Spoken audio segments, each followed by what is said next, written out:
Tutorial kuliah hukum adat topik 4 dari 30 topik wilayah hukum adat. Disediakan oleh Global Tutorial. Wilayah hukum adat atau lingkungan hukum adat atau kukuban hukum adat sangat erat kaitannya dengan persekutuan hukum adat atau masyarakat hukum adat. Van Vollenhoven membagi atau mengelompokkan wilayah Indonesia dalam 19 lingkungan hukum adat, adat Rechtskringen. Pembagian tersebut didasarkan atas pengklasifikasian berdasarkan bahasa-bahasa yang digunakan berbagai daerah yang ada di Indonesia. Ke-19 lingkungan hukum adat itu sebagai berikut. 1. Aceh, Aceh Besar, Pantai Barat Aceh, Singkel, Simele. 2. Gayo, Alas, dan Batak. A. Tanah Gayo, Gayo Lueus. B. Tanah Alas. C. Tanah Batak, Tapanuli. 1. Tapanuli Utara. A. Papak Batak, Barus. B.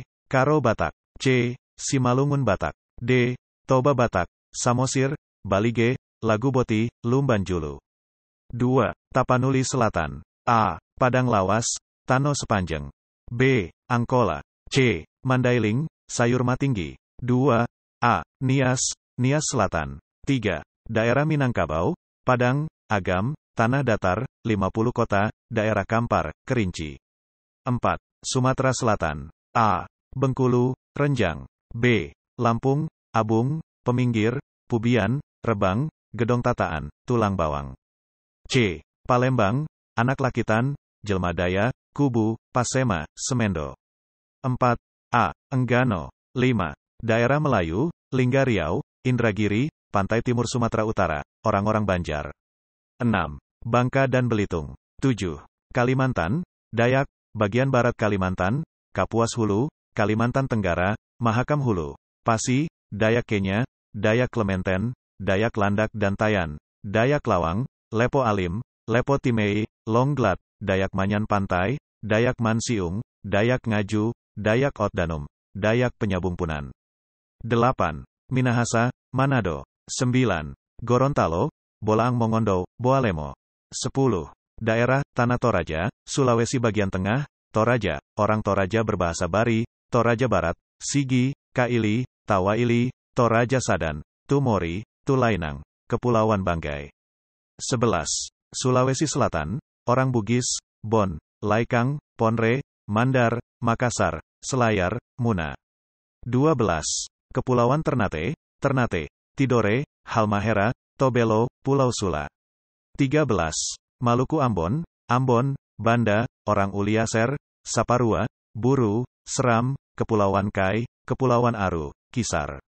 14. Irian. 15. Kepulauan Timor, Kelompok Timor, Timur, bagian tengah Timor, Molo, Sumba, bagian tengah Sumba, Sumba Timur, Kodi, Flores, Ngada, Roti, Safu Bima. 16. Bali dan Lombok, Bali, Tangan Pariksingan, Kastala, Karangasem, Buleleng, Jembarana, Lombok, Sumbawa. 17. Jawa Tengah dan Jawa Timur termasuk Madura, Jawa bagian tengah, Kedu, Purworejo, Tulung Agung, Jawa Timur, Surabaya, Madura. 18. Daerah Kerajaan, Solo Yogyakarta. 19. Jawa Barat, Parahyangan, Tanah Sunda, Jakarta, Banten. Ke-19 wilayah hukum adat yang diklasifikasikan oleh Van Vollenhoven tersebut memberikan gambaran tentang keberagaman bentuk masyarakat hukum adat dan keberagaman hukum adat yang berlaku yang berbeda-beda di masing-masing wilayah hukum adat dan pembagian lingkungan hukum adat tersebut di atas berdasarkan kenyataan-kenyataan yang ditemukan di masyarakat. Tata susunan persekutuan hukum dalam wilayah hukum adat. Van Vollenhoven dalam bukunya, Adat Rei, menguraikan tentang tata persekutuan hukum dari masing-masing wilayah hukum menurut bentuk susunan masyarakat yang hidup di daerah-daerah, yaitu, 1. Semua persekutuan hukum dipimpin oleh kepala rakyat, desa, 2. Sifat dan susunan itu erat hubungannya dengan sifat serta susunan tiap-tiap jenis badan persekutuan yang bersangkutan. Sebagai gambaran diuraikan beberapa contoh sebagai berikut.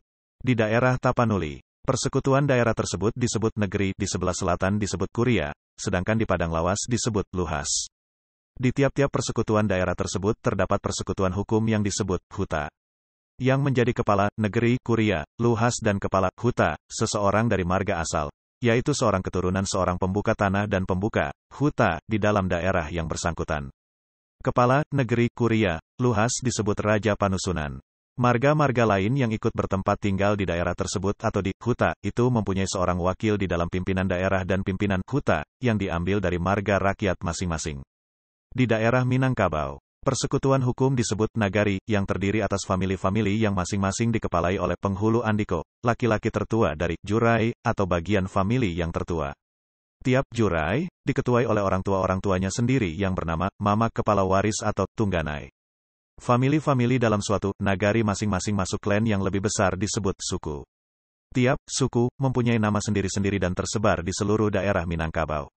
Di Pulau Ambon, para famili di daerah Ambon disebut rumah atau tau, dipimpin oleh seorang kepala famili, terikat dalam golongan famili yang besar, klan, yang dikepalai oleh kepala golongan besar.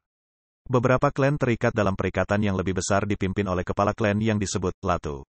Di daerah Bolaang Mongondo, persekutuan teritorial yang disebut desa dikepalai oleh seorang kepala desa yang disebut Kimelaha, beberapa pembantu disebut probis dan anggota-anggota famili disebut Gihangia.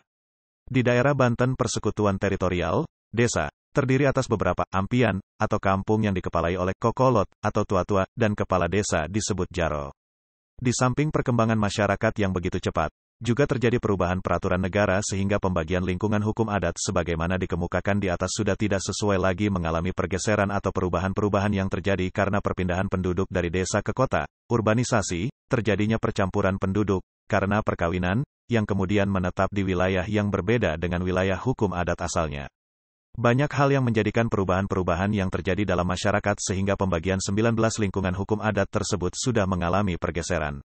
Saat ini suatu daerah tidak lagi didiami oleh satu suku saja, klan, tetapi akibat percampuran satu wilayah bisa didiami oleh suku-suku lain yang tidak hanya hukum adat setempat saja yang berlaku melainkan hukum adat yang dibawa di mana individu tersebut tinggal.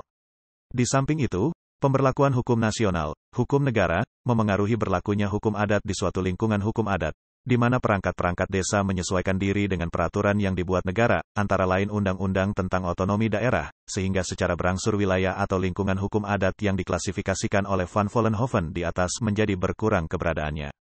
Demikianlah materi topik 4 tutorial kuliah hukum adat. Channel Global Tutorial dipastikan sangat bermanfaat bagi siapa saja yang ingin menambah wawasan, termasuk mahasiswa perguruan tinggi negeri dan swasta manapun di Indonesia. Video tutorial juga dituturkan dan disubtitelkan agar dapat ditonton, dibaca sambil didengarkan. Jangan khawatir jika belum langsung paham. Untuk pemahaman yang lebih baik, putar dan dengarkan video ini berulang-ulang. Subscribe dan like, agar Anda mendapatkan update tutorial lainnya. Bagikan juga link video ini, agar teman lain juga mendapatkan manfaat channel ini. Sekian dan terima kasih. Sampai jumpa.